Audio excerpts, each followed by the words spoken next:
Okay, before you make a decision today about which essay you would like to have graded for your summative, I'm going to walk you through some of the big ideas of each of these two prompts.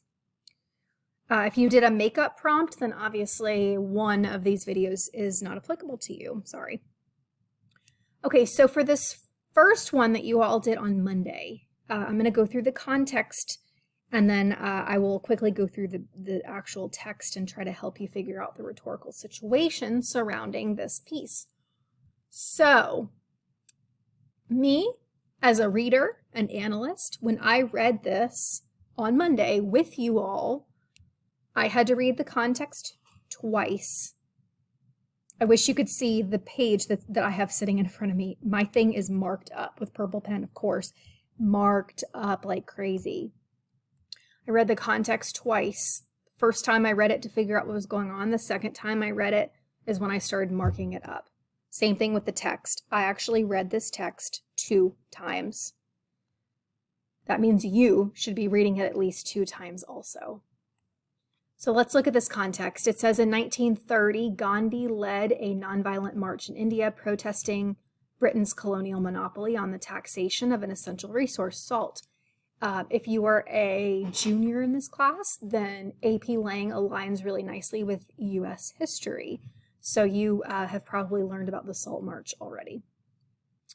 The Salt March was a triggering moment for a larger civil disobedience movement that eventually won India independence from Britain in 1947.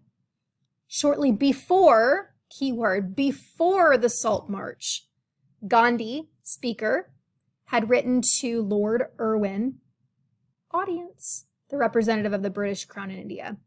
The passage below is the conclusion of that letter. So there's so much that we're learning in this context. This is an excerpt from a letter that Gandhi wrote to the British dude, Irwin.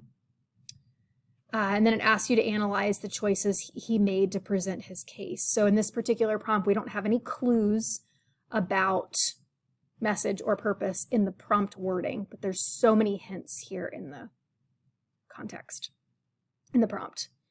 Speakers Gandhi, audience, because it's a letter, is Irwin, keeping in mind that he is British. And it's really important to recognize that he's talking to the person he's writing the letter to, Irwin, but Irwin, Lord Irwin, absolutely answers to a bigger entity. And so keeping in mind that really Gandhi's writing to all of Britain and all of the people who can make rules and laws in Britain, but the letter is written directly to Lord Irwin. Having a good understanding that Irwin isn't the only one who's going to make this decision would help with sophistication. So let's walk through this very quickly here. The very first paragraph is pretty cool because Gandhi immediately acknowledges the counter argument. He says, I know that I'm running a risk here. Keeping in mind, this is an excerpt of a letter, so it's not the very beginning. He says, I know I'm running a risk here. What I'm saying in this letter and what I'm hoping will happen is risky. But, and then he spends the rest of the letter rebutting his counter-argument that he acknowledges at the beginning. Second paragraph, starting on line 9, he talks about his ultimate goal.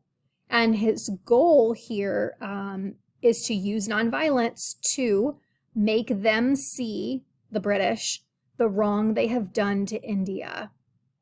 I do not seek to harm your people. Lord Irwin, I do not seek to harm the British people. I want to serve them. I don't want to hurt them, but I want nonviolence, and I want y'all to see what's wrong here. In this next paragraph, Gandhi talks all about how he has served his Indian people. He talks about the love that he feels for his people and inevitably the love that he would feel for Lord Irwin's people, the British. In this next paragraph, around line 28, he outlines the plan. Here's the plan through civil disobedience. Here's what I want to do. When you take away the evils, the path is very easy. Then we can have an open and honest conversation. He says here that if we go through with this, if you're open to hearing my ideas, great. If you end up continuing on this path, then we're going to be independent. We're calling independence. We're leaving. We're not going to continue underneath you. So he then says, please pave the way to remove those evils. Start the process of change. He says, you have unnecessarily laid stress upon this land and these people. So he's calling them out here. He does say in this paragraph, starting on the top of the right-hand column, that if you cannot deal with this, if my letter does not hit home for you on the 11th day of this month, we're going. On the 11th day of this month, I'm starting a nonviolent boycott, protest, however you want to call it. If you think back to the context, if you read it very carefully, you'll remember that this letter went before the Salt March. So what he's referring to on the 11th day here is the Salt March. It happened. Okay, later in this paragraph, around line 57, he talks about, I know that you're going to arrest me. I know that this is not going to end well, this movement of independence. But he also mentions that there will be lots of people who support me. Tens of thousands, he actually says, who will support me and continue this good work. In line 63, I think, wow, this is such a rhetorically sound, rhetorically genius piece. He says, I have no desire to cause you embarrassment. Like, Lord Irwin, I'm not trying to embarrass you here. I don't want this to become a thing. But if you think there's any substance to my letter, and if you want to talk about this with me, let's do it. Let's sit down and have a conversation and see if we can't come to some kind of agreement. He ends his letter by saying this letter is not a threat. Rather, I feel that this is a sacred duty. This is a civil rights issue. And this is something that I'd like to pursue in a nonviolent fashion.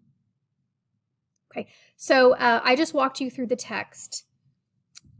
I want to reiterate that the speaker is Gandhi. The audience, because this is a letter, is Lord Irwin, keeping in mind that Lord Irwin reports back to the British. And ultimately, his purpose in this letter is to try to convince Lord Irwin to see his perspective, to reverse the policies. And for sophistication, if you were able to pick up on, the fact that the Salt March actually happened, you would know that unfortunately his letter was unsuccessful. However, as a piece of rhetoric, it's brilliantly successful. It does all the right things. But in the end, the audience, Irwin, did not oblige. So that's this first piece. There's going to be a second video posted. Please watch the second video to hear about the rhetorical situation and the big ideas of the second essay that you all wrote of that prompt. And then hopefully today you can make a really smart, informed decision. Good luck.